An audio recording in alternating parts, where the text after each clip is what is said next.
Hello friends, my name is Bhimsen Arora, Director Reiki Healing Clinic, Reiki Grandmaster, Life Coach। मैं online video course reiki level 1 and 2 lesson 1 में आप सभी का हार्दिक अभिनंदन करता हूं। रेकी लेवल 1 एंड 2 में आपको सिलेबस जो पढ़ाया जाएगा, सबसे पहले आपको पढ़ाया जाएगा रेकी की हिस्ट्री के बारे में। हिस्ट्री पढ़ाते हुए मैं आपको स्ट्रेस मैनेजमेंट पढ़ाऊंगा।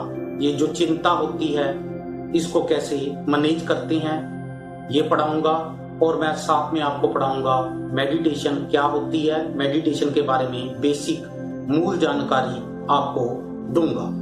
उसके बाद मैं आपको डॉक्टर मिकाओ सुई के 3 रूल्स के बारे में बताऊंगा, उनके 3 नियम के बारे में बताऊंगा, और उसके बाद मैं आपको रेकी हमारे पास कैसे पहुंची, पीढ़ी दर पीढ़ी यात्रा करते हुए हमारे पास कैसे पहुंची, इसके बारे में बात करूंगा। उसके बाद मैं आपको पढ़ाऊंगा चक्रास के बारे में। चक्रा की साइंस क्या है, कौन कौन से रीजंस होते हैं कि ये चक्रा ब्लॉक हो जाती हैं, कौन सी हम लोग अननोइंगली अनजाने में गलतियां कर रही हैं जिससे ये चक्रा ब्लॉक होते हैं। उसके बाद ये चक्रास को कैसे हम लोग जर्नली चार्ज कर सकते हैं, कैसे हम लोग इनको एक्टिव रख सकते हैं, ये भी मैं आपको पढ़ाऊंगा। चक्रास और ग्रह का आपस में क्या कनेक्शन है ये पढ़ाऊंगा।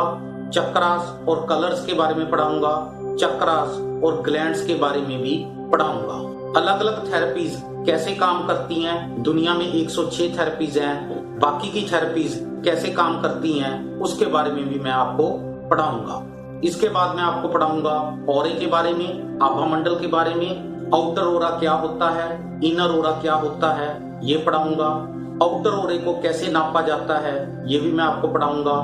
इनर ओरे को हम लोग कैसे फील करते हैं, अपने इनर ओरे को कैसे महसूस करते हैं, किसी और के इनर ओरे को कैसे महसूस करते हैं ये भी मैं आपको सिखाऊंगा।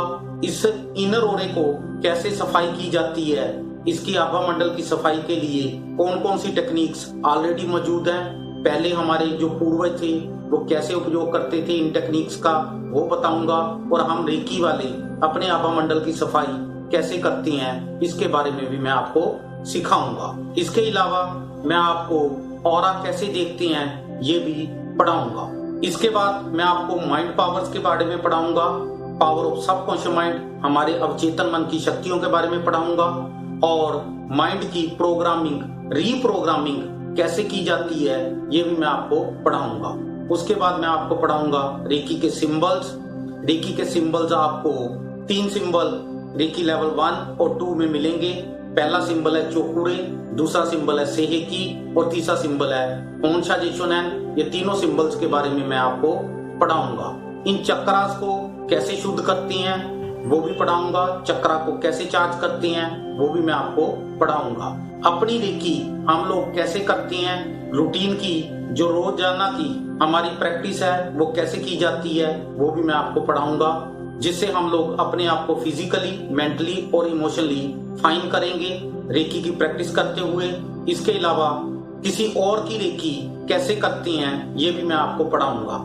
अपनी अलग अलग टाइप की बीमारियों को कैसे ठीक करती हैं ये पढ़ाऊंगा। किसी और की किसी भी बीमारी को कैसे हील अप किया जाता है, कैसे ठीक किया जाता है ये भी मैं आपको पढ़ाऊंगा। इसके बाद मैं आपको पढ़ाऊंगा पानी कैसे चार्ज करते हैं, नहाने के लिए, अपने लिए, किसी और के लिए पानी कैसे चार्ज किया जाता है वो पढ़ाऊंगा। खाना कैसे चार्ज करती हैं ये भी पढ़ाऊंगा, और ये वृक्ष, पौधे, जानवर और पक्षियों की रेकी कैसे करती हैं ये भी मैं आपको पढ़ाऊंगा। ये सब सिलेबस आपको रेकी लेवल 1 एंड 2 में पढ़ाया जाएगा।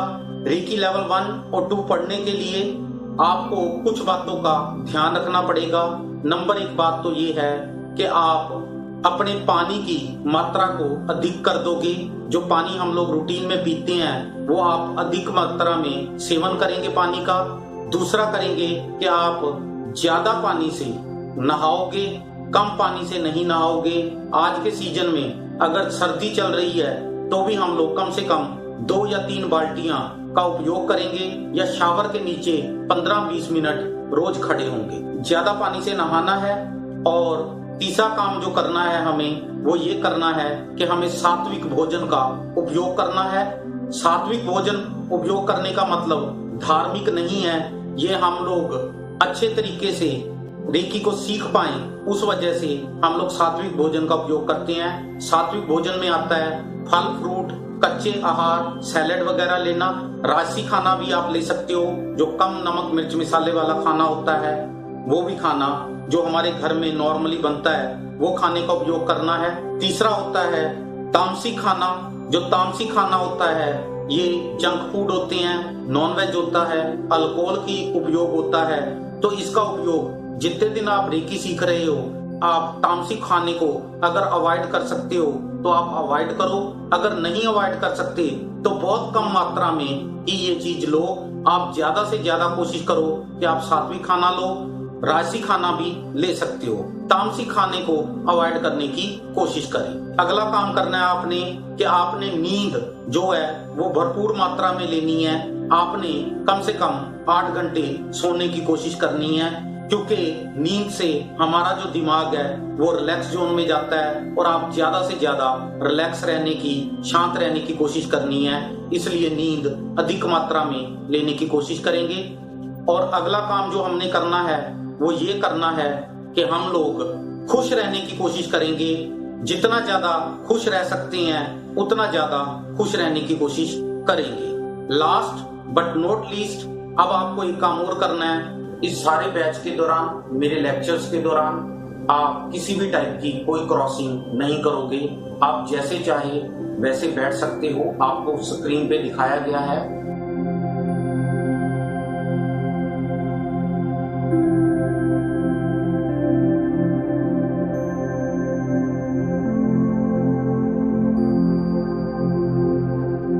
वैसे आप बैठ सकते हो, परंतु आप किसी भी टाइप की कोई क्रॉसिंग नहीं करोगे। आप पोजीशन में चाहे उसमें बैठ सकते हो, आप चेयर पे चाहे चेयर पे बैठ सकते हो, आप फर्श पे चाहे फर्श पे बैठ सकते हो, आप दीवान पे बैठ के रेकी के बैच लेक्चर अटेंड करना चाहते हैं तो भी आप बैठ सकते हो, परंतु आप किसी भी टाइप की कोई क्रॉसिंग नहीं करेंगे।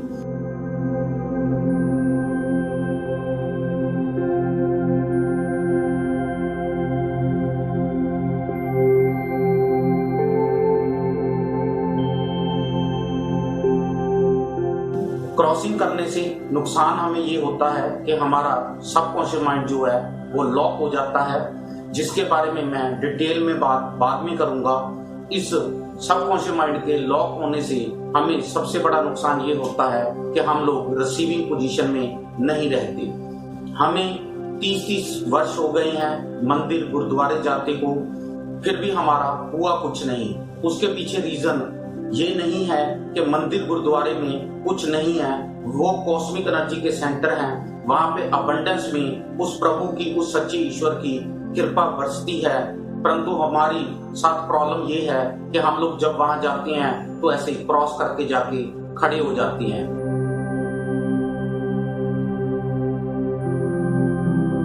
इस क्रॉस करने से हमारा जो सबकॉन्शियस माइंड है वो लॉक हो जाता है और हम लोग रिसीवर नहीं रहते, और जैसे हम जाते हैं वैसे ही वापस आ जाते हैं। जब आप किसी भी टाइप की कोई भी एनर्जी रिसीव करना चाहते हैं तो आपके भीतर किसी टाइप की कोई क्रॉसिंग नहीं होनी चाहिए। भले ही आपका टीचर, प्रीचर, काउंसलर, कंसल्टेंट या आप टीवी पे कोई बढ़िया लेक्चर सुन रहे हैं या आपको कोई बढ़िया बात बता रहा है, तो आप किसी टाइप की कोई क्रॉसिंग नहीं करोगे। जब आप सुनने में इंटरेस्टेड नहीं है, जब आपको आपका बॉस टारगेट पूरा नहीं हुआ और वो लेक्चर पिला रहा है, या सास अपनी बहू को लेक्चर पिला रही है और सुनना तो पड़ेगा, तब आप जस्ट इतनी सी फिंगर क्रॉस कर लो। इससे बेनिफिट ये होगा कि एक कान से सुनोगे, दूसरे कान से निकल जाएगा, आपके माइंड पे इसका कोई भी असर नहीं होगा। जब आप सुनना चाहते हैं, तब आप रिसीव करना चाहते हैं, तब किसी भी टाइप की कोई क्रॉसिंग नहीं होनी चाहिए। जब आप नहीं सुनना चाहते तब आप क्रॉसिंग कर सकते हैं। जो चौकड़ा मार के हम लोग बैठते हैं ये क्रॉसिंग में नहीं आता है। आप चौकड़ा मार के भी फर्श पे या दीवान पे बड़े आराम से बैठ सकते हैं। हमने देखा है कि जो एक बच्चा है वो अपने पिता से ज्यादा डरता है, अपनी माता श्री से इतना नहीं डरता। उसके पीछे कारण क्या है? उसके पीछे कारण यही है कि जो बच्चा है जब वो टेढ़ा बैठा है, मेढ़ा बैठा है, क्रॉस किए बैठा है और माता श्री उसको लेक्चर पिला रही है, वो एक कान से सुनता है, दूसरे कान से निकल जाता है और उसको उसके माइंड में किसी टाइप का कोई असर नहीं होता। भले ही उसकी माता उसको बढ़िया बातें बता रही हो, अच्छी बातें बता रही हो, उसको कोई फर्क नहीं पड़ता। दूसरी तरफ जो पिता है, अब बच्चा सारा दिन शरारत कर रहा है, माता की बात नहीं सुन रहा है, तो रात को जैसे ही पिताश्री घर पे आते हैं तो माता उनको बताती है कि आपका बच्चा देखो क्या बोल रहा है, कल सुबह वो कहता है कि वो ट्यूशन भी नहीं जाएगा और स्कूल तो वो छुट्टी करेगा ही करेगा। तो पिताश्री उसको बोलती हैं इसको बुलाओ मेरे पास। बच्चा अपने पिताश्री के सामने गया तो वो उसको सबसे पहले इंस्ट्रक्शन देती हैं सीधा खड़ा हो। फिर उसको बोलती हैं कि ट्यूशन तुम बंक नहीं कर सकते, बहुत ज्यादा तुम्हारी ट्यूशन का पैसा दे रखा है, बहुत ज्यादा खर्चा आ रहा है, ट्यूशन तो तुम बंक कर ही नहीं सकते और स्कूल से छुट्टी करने का तो मतलब ही नहीं बनता, एग्जाम पास आ रही हैं, तुम कैसे छुट्टी कर सकते हो। फिर उसको वो बोलती हैं जाओ अपने कमरे में, अब जाके आराम करो। बच्चा अपने कमरे में जाके वहां पे रो रहा है, दरवाजे तोड़ रहा है, खाना नहीं खाऊंगा, मैं पानी नहीं पीऊंगा, मैं रात का दूध भी नहीं पीऊंगा और वहां पे शोर मचा रहा है। सुबह लगता ऐसे है कि वो बच्चा अब सुबह एक रिवेंजर की तरह एक गलत भावना के रूप में काम करेगा। वो बच्चा ना तो ट्यूशन जाएगा ना स्कूल जाएगा, परंतु होता क्या है सुबह उठ के वो ट्यूशन भी जाता है और उसके बाद तैयार होके स्कूल भी जाता है। ये हुआ तो हुआ कैसे है? ये हुआ है सीधा खड़ा हो। सीधा खड़ा हो का मतलब है कि उसको क्रॉस नहीं करने दिया गया। जब उसने क्रॉस नहीं किया तो उसने पूरी एनर्जी रिसीव की, पूरी बात रिसीव की और उस पे एक्ट किया। ऐसे ही एक बच्चा क्लास में बहुत शरारती है, वो बहुत ज्यादा अपने टीचर को परेशान कर रहा है। टीचर परेशान होने की वजह से वो उससे संभल नहीं रहा, वो उसको बच्चे को पकड़ के प्रिंसिपल के पास ले जाता है और प्रिंसिपल को जाके बताता है कि ये क्लास में ऐसे ऐसे शरारतें कर रहा है, मुझे बहुत परेशान कर रहा है। तो प्रिंसिपल सबसे पहली इंस्ट्रक्शन सीधा खड़ा हो। फिर उसको वो बोलते हैं कि बच्चे कल तुम्हारा सुबह एक टेस्ट लिया जाएगा, अगर वो टेस्ट तुमने क्लियर नहीं किया, वो एग्जाम तुमने पास नहीं किया तो तुम्हें स्कूल से रस्टिकेट कर दिया जाएगा, फायर कर दिया जाएगा। उसको फिर बोला जाता है कि जाओ आप अपनी क्लास में चले जाओ। अब क्लास में जाके वो बच्चा शरारती तो वो पहले से ही है, सारा दिन वो बातें कर रहा है कि टीचर अपने आप को क्या समझता है, प्रिंसिपल अपने आप को क्या समझता है, मुझे ऐसे कैसे रस्टिकेट कर देंगे, ऐसे कैसे फायर कर देंगे।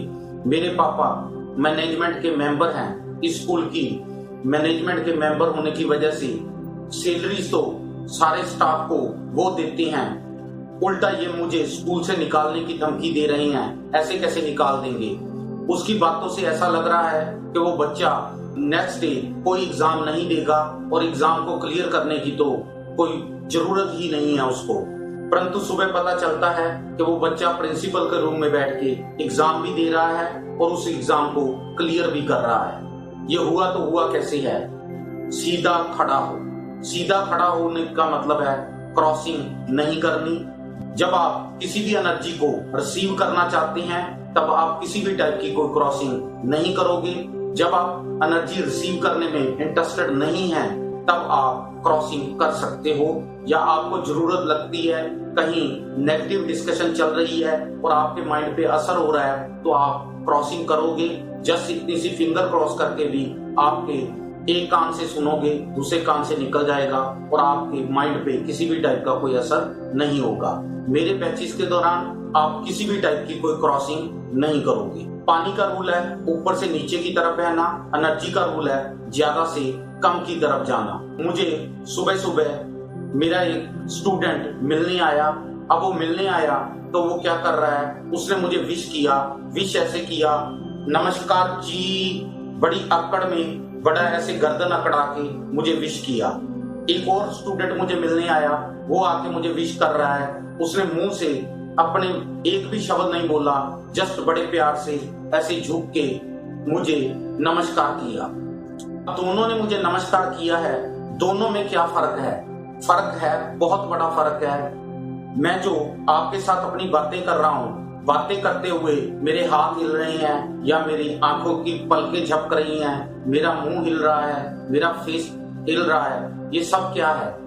मैं अपनी भावनाओं को व्यक्त करने की कोशिश कर रहा हूँ, मैं अपने आप को एक्सप्रेस करने की कोशिश कर रहा हूँ। इसमें 3 चीजें पार्टनर है।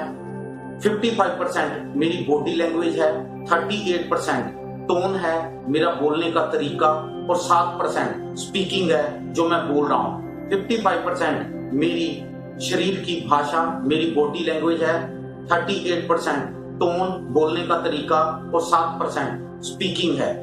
ये 3 चीजें ऐसे पार्टनर हैं जिससे अब वो जो लड़का मुझे, मेरा स्टूडेंट आके विश कर रहा है, वो क्या कर रहा है? उसकी बॉडी लैंग्वेज बता रही है वो मुझे विश नहीं कर रहा। स्पीकिंग भले ही उसने नमस्कार मुझे बोला है, 7% है, इसकी कोई इतनी वैल्यू नहीं है। सबसे ज्यादा वैल्यूएबल चीज बॉडी लैंग्वेज है, उसके बाद दूसरा हिस्सा टोन का है, और स्पीकिंग तो जो है सिर्फ 7% ही है। ये नॉन वैल्यूएबल है, इतनी ज्यादा वैल्यू नहीं रखती है। ऐसे ही जो दूसरे स्टूडेंट ने मुझे विश किया, उसने जस्ट ऐसे झुक के मुझे विश किया है, उसकी बॉडी लैंग्वेज बता रही है कि वो मेरी कितनी रिस्पेक्ट करता है। जबकि पहले स्टूडेंट की बॉडी लैंग्वेज मुझे बता रही थी कि उसने मुंह से तो मुझे नमस्कार बोला था, परंतु उसकी बॉडी लैंग्वेज बता रही थी कि उसके दिल में मेरे प्रति कोई रिस्पेक्ट नहीं है, आदर नहीं है। ऐसे ही हम लोग, पानी का रूल है ऊपर से नीचे की तरफ बहना, और एनर्जी का रूल है ज्यादा से कम की तरफ जाना। मेरी तो टैप खुली है, मेरी टैप में से पानी भी निकल रहा है। अगर आप ऐसे खड़ा ऊपर लेके खड़े हो जाओगे और आप बोलोगे पानी आ जा, पानी आ जा, पानी आ जा, तो पानी नहीं आने वाला। अगर उस घड़े को आप नीचे, टैप के नीचे रखोगे, सीधा रखोगे तभी पानी आएगा, टेढ़ा रखोगे तो भी पानी नहीं आएगा, मेढ़ा रखोगे तो भी नहीं आएगा, उल्टा के रख दोगे तो भी पानी नहीं आएगा। जब हम लोग किसी टाइप की कोई रिसीविंग करना चाहते हैं तो आपके भाव नीचे की तरफ होने चाहिए, और जितने भाव आपके नीचे की तरफ होंगे, चरणों की तरफ होंगे, तभी आप किसी टाइप की कोई एनर्जी रिसीव कर पाओगे। अगर आप अपने आप को बराबर या बड़ा मान के, सोच के आप बैच को अटेंड कर रहे हो, तो आप किसी भी एनर्जी को रिसीव नहीं कर पाओगे। एनर्जी रिसीव करने के लिए आपको झुकना ही पड़ेगा, क्योंकि 55% बॉडी लैंग्वेज है, 38% टोन है, और 7% ही स्पीकिंग है। जब हम लोग मंदिर, गुरुद्वारा साहब में जाते हैं, गुरु घर में जाते हैं, तो हमारे भाव क्या होने चाहिए? हमारे भाव गुरु घर में जाके उनके सामने चौकड़ा मार के, हाथ ऐसे करके, रिसीविंग पोजीशन में करके, या हाथ ऐसे बांध के, उनके चरणों का ध्यान करके ही हमारे भाव होने चाहिए। जब हमारे भाव उनके चरणों के ध्यान की तरफ हैं, उनके पैरों की तरफ हैं, और इतने ज्यादा नीचे वाले हमारे भाव होने चाहिए कि धरती फट जाए और हम लोग और नीचे हो जाएं, तभी हम लोग एनर्जी रिसीव कर पाएंगे। मैंने आपको बताया कि 7% स्पीकिंग होती है, ये इतनी ज्यादा वैल्यूएबल नहीं होती है। मेन वैल्यूएबल बॉडी लैंग्वेज है जो 55% पार्ट प्ले करती है, और 38% टोन है। इसलिए जब प्रार्थना भी हम लोग कर देंगे, तो प्रार्थना में जरूरी नहीं है कि हम लोगों को कोई पेट प्रेयर्स, कोई फिक्स प्रेयर्स ही करनी पड़ती हैं। ऐसा नहीं होता है। हम लोग अपने मन के भाव जैसे चाहें वो बता सकते हैं, क्योंकि स्पीकिंग की वैल्यू इतनी नहीं है। भाव बताते हुए हम लोग अगर अपनी मातृभाषा का उपयोग करते हैं, तभी हमें ज्यादा अच्छे भाव मूव कर पाते हैं। मातृभाषा में ही आप अपनी प्रेयर्स कर सकते हैं। जैसे मैंने अभी आपको मेथड बताया है, आप इस मेथड से आज ही जाके मंदिर, गुरुद्वारा या गुरु घर, जहाँ पे आप मानते हो वहां पे जाके प्रेयर कर लेना। छोटा मोटा काम तो आपका नेक्स्ट डे सुबह हुआ आपको मिलेगा, ये बड़े आराम से हो जाता है।